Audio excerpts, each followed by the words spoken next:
Magandang gabi, nagbabalik ang PTV News Break.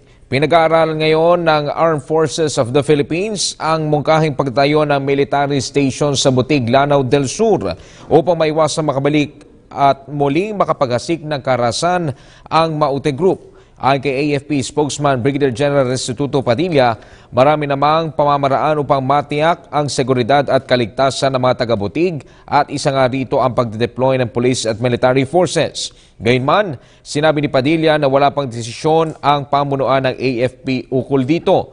Una rito iminangkahi ni ARMM Governor Mujib Hataman na lagyan ng istasyon ng militar ang Butig upang hindi na makabalik pa ang sinumang lawless elements.